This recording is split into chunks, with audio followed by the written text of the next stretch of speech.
America की digital industry पर एक ऐसा बम गिर चुका है जिसने पूरी दुनिया के टेक सेक्टर को हिला कर दिया है। वो अमेरिका जिसने दशकों तक पूरी दुनिया की डिजिटल अर्थव्यवस्था पर राज किया, अब उसकी नींव भारत ने हिला दी है। Google, Facebook, WhatsApp, Instagram, Amazon और एप्पल जैसी दिग्गज कंपनियों की हालत अब उस सम्राट की तरह हो चुकी है जिसके किले में पहली बार दरार पड़ी हो। दोस्तों, यह खबर सिर्फ एक नई ऐप लॉन्च होने की कहानी नहीं है, बल्कि यह भारत की डिजिटल आजादी की घोषणा है। जी हां, भारत ने लॉन्च कर दिया है अपना खुद का स्वदेशी ऐप स्टोर और यह कदम सीधा सीधा गूगल प्ले स्टोर की बादशाहत को चुनौती दे रहा है। साथियों, मैंने कभी आपसे यह नहीं कहा कि इस चैनल को सब्सक्राइब करें, लाइक करें या शेयर करें, क्योंकि मुझे हमेशा यह भरोसा रहा कि अगर मेरी बात में दम होगा तो लोग खुद ब खुद सुनेंगे। लेकिन आज पहली बार मैं आपसे एक अपील कर रहा हूं, अगर आप मुझे एक सच्चा पत्रकार मानते हैं, अगर आपको लगता है कि लोकतंत्र में पत्रकारिता की कोई भूमिका अब भी बाकी है, तो इस चैनल को भी सब्सक्राइब कर लीजिए और वीडियो को अंत तक जरूर देखिए। कभी भारत को सिर्फ एक डिजिटल उपभोक्ता बाजार के रूप में देखा जाता था। अमेरिका की कंपनियों के लिए भारत अरबों डॉलर कमाने का सबसे आसान जरिया था।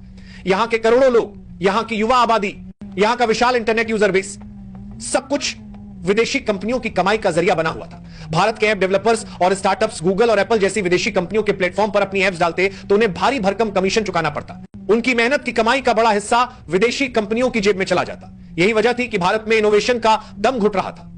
लेकिन अब हालात बदल चुके हैं। भारत ने यह जंजीरें तोड़ दी हैं। यह कोई अचानक लिया गया फैसला नहीं है। इस दिन की तैयारी भारत लंबे समय से कर रहा था। गुप्त रूप से एक ऐसा प्लेटफॉर्म बनाया जा रहा था जो एक दिन अमेरिकी कंपनियों की नींदें उड़ा देगा। और आखिरकार वह दिन आ ही गया।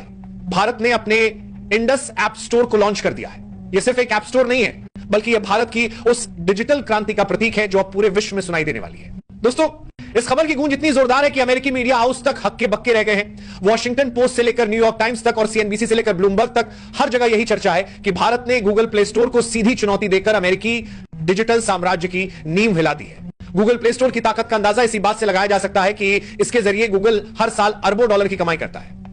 अकेले प्ले स्टोर ही गूगल को करीब 18 अरब डॉलर की आमदनी देता है। इसके अलावा गूगल एड्स, क्लाउड, यूट्यूब और जीमेल जैसी सेवाओं से गूगल अरबों डॉलर और कमाता है।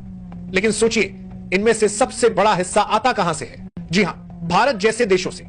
अकेले भारत गूगल के लिए सबसे बड़ा मार्केट है।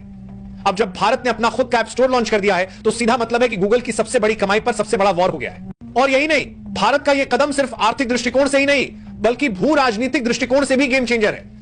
अब तक अमेरिका भारत के डिजिटल डेटा पर अप्रत्यक्ष रूप से नियंत्रण बनाए हुए था। हमारी हर क्लिक, हमारी हर सर्च, हमारी हर तस्वीर और हमारा हर डाउनलोड अमेरिका के सर्वरों पर स्टोर होता था। इस डेटा का इस्तेमाल अमेरिकी कंपनियां अरबों डॉलर की कमाई के लिए करती थी। लेकिन अब भारत ने साफ संदेश दे दिया है, भारत का डेटा भारत में ही रहेगा। डेटा ही आज के समय का नया तेल है और जिस देश के पास डेटा का नियंत्रण होता है, वही आने वाले समय की दिशा तय करता है। चीन ने यह बात बहुत पहले समझ ली थी और इसलिए उसने गूगल और फेसबुक जैसी विदेशी कंपनियों को अपने